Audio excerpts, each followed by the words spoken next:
अस्सलाम वालेकुम फ्रेंड्स, आप देख रहे हैं हमारा यूट्यूब चैनल अलमका टेक एंड बिजनेस हब। आज की इस वीडियो में हम आपसे शेयर करते हैं रोज़ाना की बुनियाद पे कारोबारी मार्केट से में मौसूल होती हुई अहम तरीन खबरें, दुनिया की रोज़ बरोज़ बनती और बिगड़ती हुई इकॉनमी और उस पर हमारा तजिया।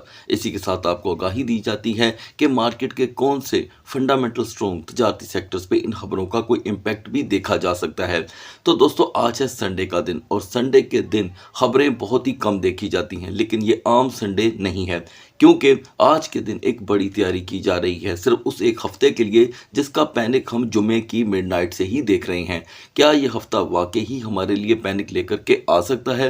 क्योंकि जब क्लोजिंग हुई तो हमने मार्केट के हर सेक्टर्स को यहाँ पर अपने कदमों पे झुकते हुए देखा। यूँ समझ लें कि ऑल मार्केट्स यहाँ पर सिवाय एक वक्ती ऐसी मार्केट जिसका यहाँ पर बिहेवियर बिल्कुल चेंज रहता है, उसको हमने यहाँ पर बेटरमेंट की तरफ जाते हुए देखा।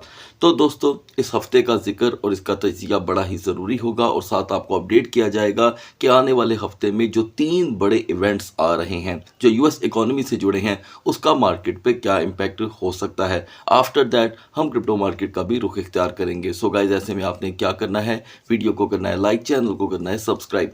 अगर आप चाहते हैं कि आने वाले दिनों में आपसे हमारी किसी भी अहम वीडियो का नोटिफिकेशन मिस ना हो तो बेल आइकन के बटन के साथ साथ ऑल के बटन को भी क्लिक कर दीजिएगा। तो दोस्तों, ये बात बहुत अच्छे से आप जानते हैं कि स्टॉक मार्केटें किसी भी मुल्क की इकोनॉमी को वाज़िया तौर पे हाईलाइट करती हैं। अगर आप कल को किसी भी मुल्क में जाते हैं अपनी यहाँ पर हिजरत के तौर पे, इमिग्रेशन के तौर पे, तो आपने जाने से पहले भी ये देखना है कि क्या उनकी स्टॉक मार्केट वीकली मंथली उनको कोई फ़ायदा देती है। अगर तो किसी मुल्क की स्टॉक मार्केट रोज़ाना की बुनियाद पर टूटेगी तो मेरे ख्याल से आपके वहाँ पे हालात भी टूटते फूटते ही रहेंगे। तो ये सूरत हाल कुछ यूँ है कि इस वक्त यूएस इकॉनमी जो है भले हमेशा पेपरों में हमें स्ट्रॉन्ग दिखाई दी है, लेकिन उसे भी यहाँ पर सामना है एक पैनिक का, और वो पैनिक की जो ग्रिप है वो तेज़ होती चली जा रही है और इसकी तमाम तर नज़रें अब आने वाले हफ्ते पे हैं। आप जब एक नज़र मार्केट की तरफ दोहराएंगे तो आपको शायद ही कोई ऐसा स्टॉक होगा जो आपको प्लस साइन में दिखाई देगा। और जैसे कि मैं हमेशा अपनी ऑडियंस को बताता आया हूँ और इंशाल्लाह बताता रहूँगा कि पॉइंट्स के अंदर भी जब स्टॉक मार्केटें गिरती हैं तो उसको बड़ी अहमियत हासिल होती है। अब आप यहाँ पर मुझे एक नज़र दोहरा के और आपने अपनी कीमती राय जो है कमेंट सेक्शन में देनी है। कौन सा स्टॉक है इस वक्त सिवाय एआई के स्टॉक के जो आपको प्लस में दिखाई दे रहा होगा? सभी में 26.26%, 0.39%, 0.58%, 0.42%, एवगो के अंदर 4.11%। इतनी बड़ी कमियां जो मार्केट को ग्रिप कर चुकी हैं, जो अभी तक देखने को मिल रही हैं। लोग अपना एक बहुत बड़ा कमाई का हिस्सा बैरून मुल्कों में स्टॉक मार्केट की तरफ लगाते हैं। अगर आप यूएई, पाकिस्तान या किसी भी अमारात वगैरह में रह चुके हैं या रहते हैं तो आपको पता होगा वहाँ पे भी आपको स्टॉक मार्केट की लंगड़ी लूली मार्केटें देखने को मिलती हैं। ठीक है, तो ये जो मैं आपके साथ शेयर कर रहा हूँ ये बड़ी स्ट्रॉन्ग मार्केट्स हैं जिसके बारे में आप जानते हैं कि पिछले दिनों ये तमाम स्तर स्टॉक मार्केटें जो हैं, जो स्ट्रॉन्ग एक्सचेंजेस हैं, वहाँ पर इनको लिस्ट भी कर दिया गया ताकि लोग इसको स्टडी कर सकें। लेकिन अभी तक स्पोर्ट के अंदर आपको फिलहाल ये चीज़ें देखने को नहीं मिल रही। लिहाजा दोस्तों, ऑयल की बढ़ती हुई प्राइसेस ने तमाम सेक्टर्स को अपनी ग्रिप में ले रखा है। तो ये आने वाला हफ्ता मैं आपको पहले ही यहाँ पर इसलिए अपडेट कर रहा हूँ कि आपके असाब या आपका जो मेंटल लेवल है वो तरह इन चीज़ों के लिए तैयार हो। अच्छा, अब यहाँ पर क्योंकि हमारी ऑडियंस जो है वो इस चीज़ को समझती नहीं थी, लेकिन इंशाल्लाह ताला हम आपको ज़रूर बताएंगे कि अब इस तरह जिस तरह हमने देखा कि सोने, चांदी, धातों के बाद उसके बाद आपने अदर कमोडिटीज़ देखी, जैसे कि बीटीसी ने भी साल 2026 के अंदर अपना 1,26,000 का हाई लगाया। तो यहाँ पर ऑयल के बारे में भी इन्वेस्टर्स की तरफ से कुछ ऐसी ही खबरें देखने को मिल रही हैं जो रुकने का नाम नहीं ले रही। तो दोस्तों, अब बात कर लेते हैं आने वाले हफ्ते की जो बहुत ही ज़्यादा ज़रूरी है और इसे जान लेने के बाद आपको पता होगा कि किस दिन कौन सा डाटा आ रहा है। तो पीर के दिन तो पहले आपको सीएमई गैप देखने को मिलेगा क्योंकि फ्राइडे क्लोजिंग थोड़े से यहाँ पर बीटीसी को लेकर, सिर्फ एक अकेली बीटीसी को लेकर एक अच्छे लेवल पे कंसीडर की गई। तो 16 मार्च को हमें यहाँ पर कुछ ज़्यादा नहीं लेकिन सीएमई गैप देखने को जब मिलेगा उसके साथ कुछ इंडस्ट्रियल प्रोडक्शन की रिपोर्ट्स होगी। 17 और 18 के दरमियान पहला सेशन स्टार्ट हो जाएगा दोस्तों एफओएमसी का। ठीक है जी, एफओएमसी का ये जो रिजल्ट है दोस्तों, ये मार्केटों पे बहुत बड़ा इम्पैक्ट लेके आने वाला है जिसका काफ़ी ज़्यादा इंतज़ार किया गया। लेकिन फिर भी मैं आपको बता दूं कि इसके पेश नज़र, इस रिपोर्ट के पेश नज़र तमाम डाटा यहाँ पर फरवरी का डिस्कस किया जाएगा, मार्च का नहीं। मार्च में जब आपने देखा कि जियोपॉलिटिक्स बिगड़ी और जोग्राफियाई टेंशन टेंशन्स बढ़ी तो इसका डाटा अब आने वाला है अप्रैल के महीने में। एनीवे उसके बाद 18 मार्च को हम देखेंगे कोर पीपीआई जिसका एक बड़ा इम्पैक्ट रहेगा।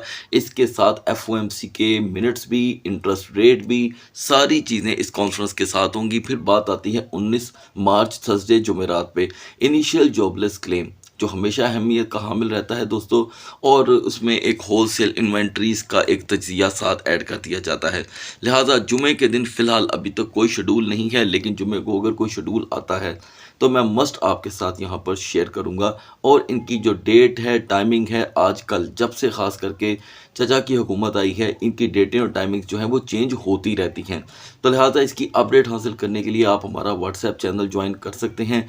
लिंक इसी वीडियो के डिस्क्रिप्शन में मिल जाएगा, जहाँ पे आपको इंशाल्लाह हर वक्त अथेंटिक न्यूज़ वेरिफिकेशन करने के बाद आपको देखने को मिलती हैं।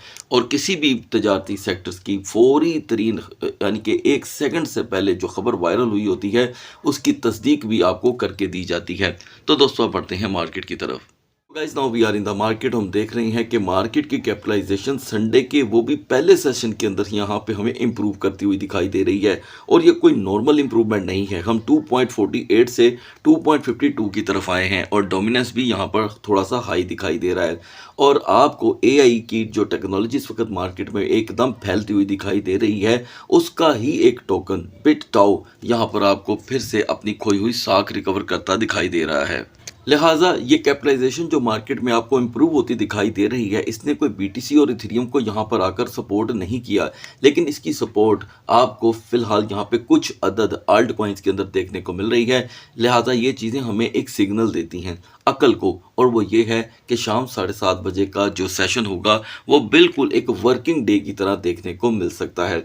तो गाइस आगाज़ कर लेते हैं बीएनबी से। बीटीसी और इथेरियम को लास्ट में डिस्कस कर लेंगे। तो यहाँ पर बीएनबी ने दोस्तों अपनी जो परफॉर्मेंस हमारे लिए यहाँ पर शो की है उसे हम 4 आवर के कैंडल चार्ट पे ही डिस्कस करेंगे। तो मैं आपको बता दूं कि जितने भी टोकन यहाँ पर हम वक्त की ज़रूरत के मुताबिक आपके साथ इसकी सपोर्ट एंड रेजिस्टेंस शेयर करते हैं, अपडेट फराहम करते हैं, वो सभी के सभी 4 आवर के कैंडल चार्ट के होते हैं, और उनको कंपैरिजन आप 15 मिनट के कैंडल से कर सकते हैं। तो दोस्तों पिछले तकरीबन 12 से 24 घंटों में और उससे पहले भी बीएनबी बार बार 650 को ही अपनी सपोर्ट सेलेक्ट कर रहा है। तो इसकी हिस्ट्री यहाँ पर मैच करती है 640 के साथ। ये इसकी यूनिवर्सल सपोर्ट है। टेम्पररी सपोर्ट हमने 650 देखी है, और कल क्योंकि कल और परसों के दरमियान बीएनबी सेवरल टाइम 680 670 से यहाँ पर रिजेक्ट हुआ है, तो आज भी बीएनबी में इतनी पोटेंशियल है कि ये 670 और 675 के बाद रिजेक्शन ले सके। सोलाना ने पिछले दोस्तों 12 घंटों में अपनी जो परफॉर्मेंस थी उसको हिस्ट्री के साथ ही मैच करके रखा और 87 के लेवल को यहाँ पर प्रोटेक्ट रखा। हालांकि हम एक टाइम पे 87 को भी ब्रेक कर चुके थे, तो हिस्ट्री अभी भी अपने आप को रिपीट कर रही है। यहाँ पर इसकी सपोर्ट हमें जो कि है 85.50 से लेकर रेजिस्टेंस हमें 89.90 तक देखने को मिल रही है। फाइनली एडीए को दोस्तों यहाँ पर हमने जो इसके हिस्ट्री के मुताबिक देखा और इसे भाला, उसने हमें यहाँ पर इसकी रेजिस्टेंस प्रोवाइड कर दी है। पहले तो हमें पिछले तकरीबन 2 और ढाई दिन से इसकी कोई अपर लेवल की कैंडल बनती दिखाई नहीं दे रही थी, तो इसने अपने ट्रेंड को फॉलो किया।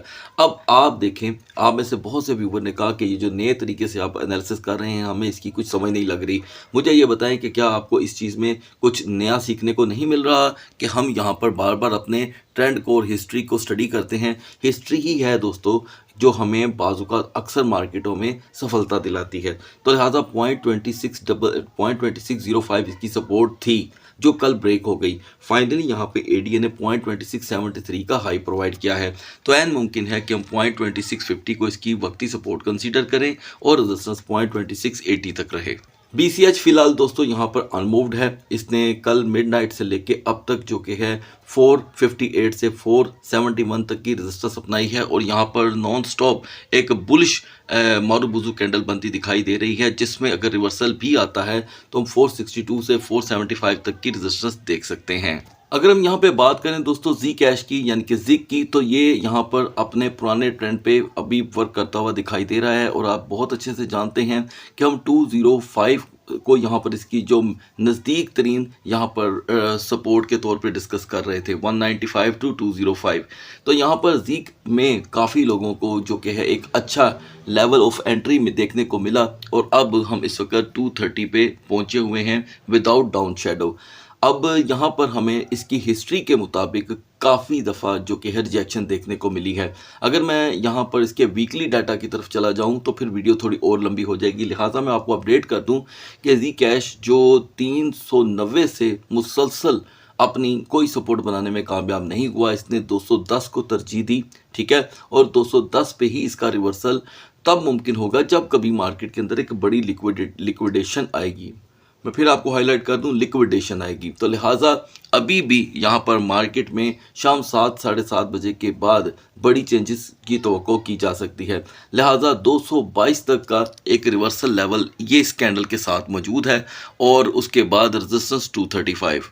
टाओ जो कल मिड नाइट में 239 और 237 के दरमियान दोस्तों अपनी वर्किंग यहाँ पर शो कर रहा था, इसने यहाँ पे अपना पूरा ट्रेंड चेंज कर दिया है। अभी अपनी फ़िलहाल 3 हफ्ते पुरानी हिस्ट्री को फॉलो नहीं कर रहा। इसने 230 को यहाँ पर सेलेक्ट किया है अपनी सपोर्ट के तौर पे, ठीक है, और 230 के बाद की रेजिस्टेंस जो बनी है वो 272 है। याद रहे कि ये दोनों सपोर्ट एंड रेजिस्टेंस बिल्कुल फ्रेश हैं। काफ़ी अरसे के बाद जब किसी चीज़ में मूवमेंट आती है तो उसे हम यहाँ पर कमज़ोर ही कंसीडर करते हैं। ये एक पैटर्न है स्टडी का। अच्छा, अब ये चीज़ भी जानना बड़ा ज़रूरी है कि टाओ में पंप क्यों आया, और मैंने जैसे कि आपको बताया कि टाओ प्योर एक एआई की प्रोडक्ट है, तो एआई की प्रोडक्ट हर जगह पे इस वक्त इस माहौल के अंदर हमें घूमती फिरती ट्रेंड करती दिखाई दे रही हैं, तो फिर टाओ कैसे पीछे रह सकता था। लिहाजा यहाँ पर रिवर्सेबल पोजीशन भी रहेगी। 255 टू 262 से इसका एक रिवर्सल सपोर्ट कैंडल लेवल यहाँ पे बन रहा है। ये देखें जिधर से इसने अपना लास्ट शेडो छोड़ा था, ठीक है, और रिवर्सेबल के बाद अगर कुछ बाउंस आता भी है तो वो 275 तक देखा जा सकता है। बढ़ते हैं बीटीसी और इथेरियम के कैंडल चार्ट की तरफ। क्लोजिंग के बाद 30 घंटे दोस्तों मार्केट हमें स्टक दिखाई दी और इसने अपने उसी लेवल को यहाँ पर तरजीह दी है, या यूं कह लें कि इसे रिस्पेक्ट दी है जो इसे 70,000 को तोड़ने से बचाता था। तो यहाँ एक चीज़ तो जहन को तसल्ली देती है, पुराने ट्रेंड को फॉलो करते हुए ये देखें कि मार्केट जब से टेंशन्स बढ़ी हैं मिडल ईस्ट के अंदर तब से 70,000 से बाउंस करती ही चली जा रही है। अगर इसी पैटर्न को फॉलो कर लिया जाए, मिसाल के तौर पे मैं आपको एग्जांपल दे रहा हूँ, तो इसमें इतनी पोटेंशियल इस वक्त आ चुकी है 71,800 71,500, जो इसे पुशअप करता है पुराने ट्रेंड की तरफ, यानी कि जिस तरह हम 74 पे थे। खैर ये एकदम से बहुत बड़ा हाई हो जाता है, लेकिन पुराना ट्रेंड 72,500 800 एक नॉर्मल साइज के लिए रहा है रिवर्सेबल के तौर पे अपर साइड पे। तो डाउन साइड पे इसका जो प्रेशर है वो इसकी हिस्ट्री के साथ जुड़ा रहेगा। कोई भी दोस्त इसकी हिस्ट्री को इग्नोर नहीं कर सकता। अगर आपने स्टडी करनी है, स्टडी को इम्प्रूव करना है, तो बैक एंड के ऊपर जिधर से इसने अपना लास्ट मूव लिया वो भी याद रखिएगा, और वो है दोस्तों 68,000 यूनिवर्सल। यहाँ पर इस वीक की जो परफॉर्मेंस क्लोज हुई है उसमें 65,000 का एक बड़ा किरदार है दोस्तों। सो गाइस अब बढ़ते हैं इथेरियम के कैंडल चार्ट की तरफ। बीटीसी तो दोस्तों यहाँ पे मूव कर रहा है, लेकिन इथेरियम कुछ ज़्यादा इन चीज़ों का प्रेशर नहीं ले रहा, लिहाजा इसने अपनी सपोर्ट को अभी भी तरजीह देकर रखी हुई है। 2075 पे ही ये यहाँ पर बाउंस लेकर 2120 तक स्टक है। एनीवे रेजिस्टेंस तो इसकी 2150 तक एक्सपेक्ट की जा सकती है, सिर्फ इसकी अगर हिस्ट्री को देखें तो, ठीक है। इसकी ये चीज़ सिर्फ हिस्ट्री के साथ जुड़ी है। हिस्ट्री बताती है कि 2150 इथेरियम का इन दिनों का एक नॉर्मल बिहेवियर रहा है, क्योंकि जो सैटरडे का दिन था वो लो माउंटेन्स के साथ हो गया ख़त्म। अब यहाँ पर इसकी रिवर्सल सपोर्ट 2100 के ब्रेक होने के बाद ही बनती है, जैसे कि 2070। सो गाइस अगली वीडियो तक अल्लाह हाफिज़।